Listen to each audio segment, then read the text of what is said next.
Tuhan bersamamu.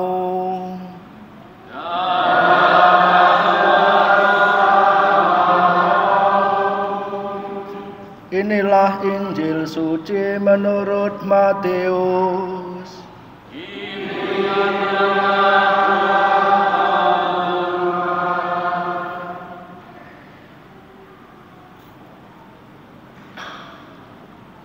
Dalam khotbah di bukit, Yesus bersabda kepada murid-muridnya, "Ingatlah, jangan kamu melakukan kewajiban agamamu di hadapan orang supaya dilihat mereka. Karena jika demikian, kamu tidak beroleh upah dari Bapamu yang di surga. Jadi, apabila engkau memberi sedekah, janganlah engkau menggembar-gemborkan hal itu, seperti yang dilakukan orang munafik di rumah-rumah ibadat dan di lorong-lorong, supaya dipuji orang. Sesungguhnya aku berkata kepadamu, mereka sudah mendapat upahnya. Tetapi jika engkau memberi sedekah, janganlah diketahui tangan kirimu apa yang dilakukan tangan kananmu. Hendaklah sedekahmu itu diberikan dengan tersembunyi, maka Bapamu yang melihat yang tersembunyi akan membalasnya kepadamu. Apabila kamu berdoa, janganlah berdoa seperti orang munafik. Mereka suka mengucapkan doanya dengan berdiri dalam rumah-rumah ibadat dan pada tikungan-tikungan jalan raya, supaya mereka dilihat orang. Sesungguhnya aku berkata kepadamu, mereka sudah mendapat upahnya. Tetapi jika engkau berdoa, masuklah ke dalam kamarmu, tutuplah pintu, dan berdoalah kepada Bapamu yang ada di tempat tersembunyi. Dengan demikian, Bapamu yang melihat yang tersembunyi akan membalasnya kepadamu. Apabila kamu berpuasa, janganlah muram mukamu seperti orang munafik. Mereka mengubah air mukanya, supaya orang melihat bahwa mereka sedang berpuasa. Sesungguhnya aku berkata kepadamu, mereka sudah mendapat upahnya. Tetapi apabila engkau berpuasa, minyakilah kepalamu dan cucilah mukamu, supaya jangan dilihat oleh orang bahwa engkau sedang berpuasa, melainkan hanya oleh Bapamu yang ada di tempat tersembunyi. Maka Bapamu yang melihat yang tersembunyi akan membalasnya kepadamu."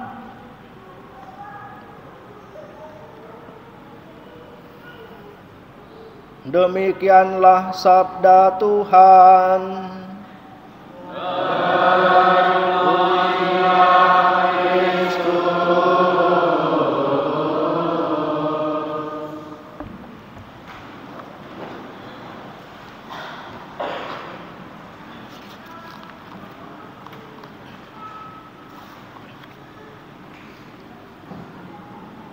Bapak, Ibu, saudara-saudari, dan anak-anak yang dikasihi Tuhan, tak terasa baru saja beberapa waktu yang lalu kita merayakan perayaan Natal.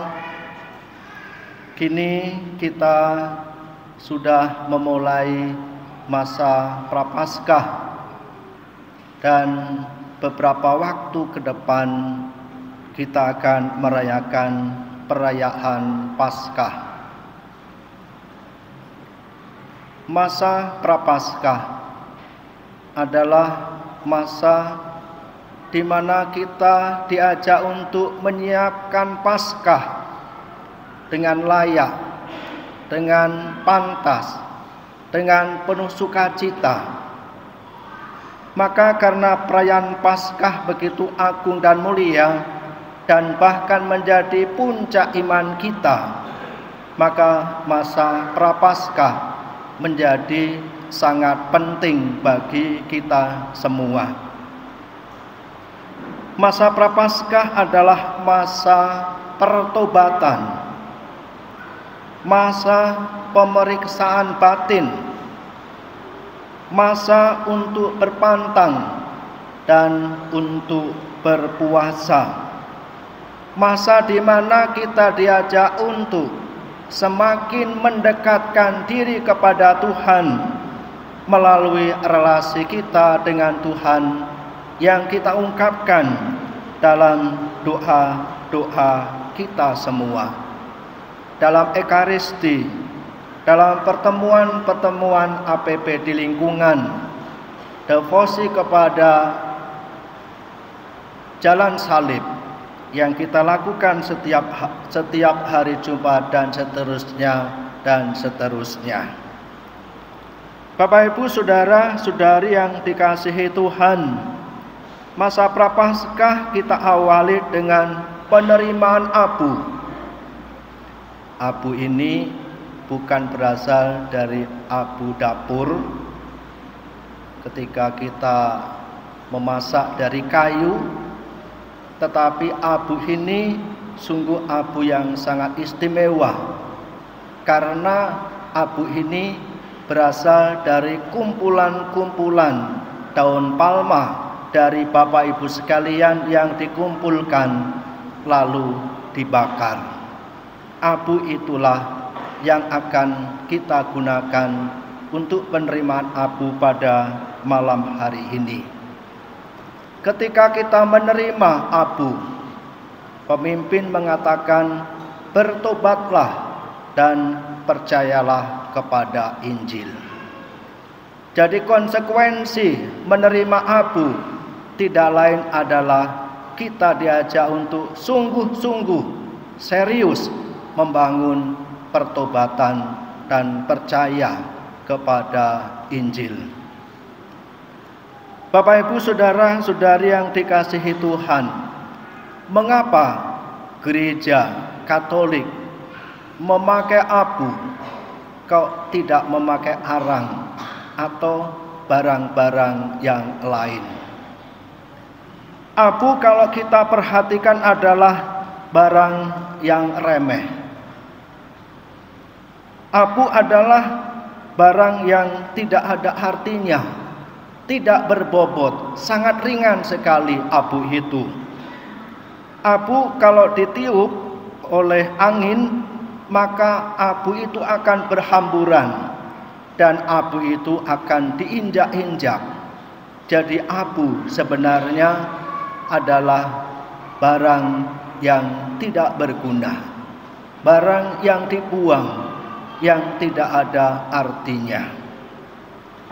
Bapak Ibu, saudara-saudari yang terkasih di dalam Tuhan, dengan penerimaan abu sebenarnya kita disadarkan bahwa kita adalah manusia yang lemah, kita adalah manusia yang berdosa, tetapi kita dikasihi dan dicintai oleh Allah sendiri. Maka dalam bacaan yang pertama diungkapkan bagaimana Allah itu adalah Allah yang penyayang, Allah yang sabar, Allah yang pencemburu, Allah yang sungguh mencintai kita semua. Maka atas dasar Allah yang maha pengasih dan maha penyayang, kita diajak untuk bertobat. Dan pertobatan kita pasti akan diterima oleh Allah sendiri. Allah tidak akan menghukum, tetapi Allah yang kita imani adalah Allah yang mencintai. Bahkan melalui sengsara wafat dan kebangkitannya, kita memperoleh rahmat, keselamatan, dan sukacita. Bapak Ibu, saudara-saudari dan anak-anak yang dikasihi Tuhan, dalam bacaan Injil ada 3 praktek kesalehan. Ada 3 praktek kesalehan. Yang ini juga yang hendaknya kita wujudkan selama masa Prapaskah ini. Yang pertama adalah bersedekah. Bersedekah nanti kita akan ungkapkan dengan APP. Jadi APP. APP itu tidak lain adalah hasil dari puasa dan pantang kita. Hasil dari pantang dan puasa kita. Maka ber-APP yang benar adalah menyisihkan apa yang kita pantangi ataupun juga menyisihkan apa yang kita puasakan. Misalnya begini, anak-anak yang mungkin selama ini jajan permen, jajan makanan, ciki, macam-macam, anak-anak juga diajak untuk ber-APP. Jadi hasil dari pantang tidak jajan itu dimasukkan ke dalam kotak APP. Maka seharap masing-masing keluarga nanti membuat namanya kotak APP. Atau yang lain misalnya pantang tidak merokok karena selama ini merokok. Jadi hasil dari tidak merokok itu dimasukkan ke dalam kotak APP. Jadi nanti di akhir masa Prapaskah itu dibuka lalu dikumpulkan. Bisa jadi ketika dibuka kok banyak sekali ya. Wah, luar biasa. Kalau gitu saya kurangi. Nah, itu tidak bisa. Jadi semuanya harus dipersembahkan kepada Tuhan. Karena kok banyak sekali, kalau gitu tak kasihkan separuh saja APP-nya. Itu juga keliru. Atau ber-APP ketika sudah mendekati Paskah, ambil dompet, ya, lalu keluarkan uang sekian, itu juga kurang pas. Jadi ber-APP, bersedekah dalam masa APP tidak lain adalah hasil jerih payah kita berpuasa, hasil jerih payah ketika kita berpantang. Itulah sedekah yang bermakna ataupun yang berkualitas. Lalu juga berpuasa. Berpuasa dalam tradisi Gereja Katolik itu selama 40 hari. Tetapi kalau kita hitung dari besok sampai Paskah nanti lebih 40 hari. Mengapa? Karena hari Minggu tidak dihitung. Cobalah nanti sampai di rumah, hitunglah dari besok sampai Paskah. Itu akan lebih 40 hari.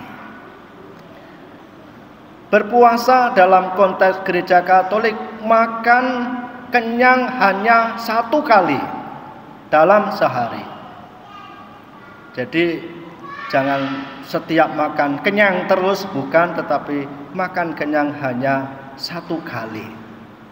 Tetapi tidak berarti bahwa sarapan pagi sedikit, lalu jam 10 snack, lalu jam 11 snack, jam 12 makan kenyang, jam 3 sore snack lagi sedikit separuhnya dari biasanya dan seterusnya. Bukan seperti itu. Karena berpuasa sebenarnya kita ingin menahan haus, menahan lapar, menahan kecenderungan-kecenderungan kita. Dan puasa ini ternyata sudah tradisi sejak perjanjian lama sampai sekarang. Bahkan agama apapun melakukan puasa. Jadi betapa puasa itu sungguh-sungguh bermakna. Bukan hanya menahan lapar, bukan menahan haus, tetapi juga menahan segala kecenderungan-kecenderungan kita. Lalu yang selanjutnya adalah berpantang. Berpantang itu tidak hanya soal makanan atau minuman. Tidak makan daging, okelah. Atau tidak makan garam, okelah. Tetapi bukan motivasinya supaya tidak makan dan tidak minum, supaya tidak gendut, bukan. Itu namanya diet. Tetapi berpantang dan berpuasa itu memang dilakukan dengan penuh kesadaran, dengan penuh cinta. Bisa juga kita berpantang marah.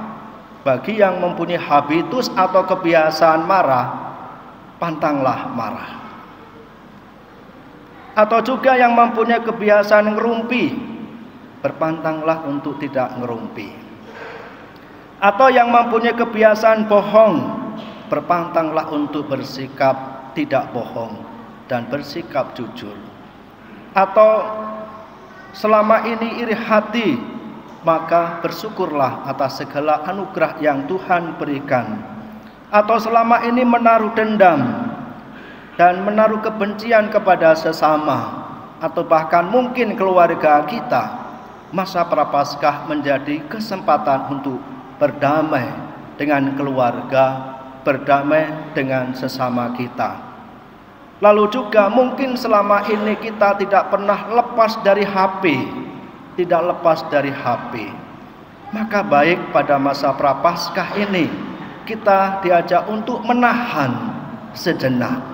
Waktu yang selama ini kita gunakan untuk bermain HP, kita alihkan waktu itu untuk Tuhan dan untuk keluarga, untuk anak-anak. Jadi masih banyak rentetan-rentetan lain yang bisa dikembangkan oleh Bapak Ibu sekalian berkaitan dengan berpuasa dan berpantang.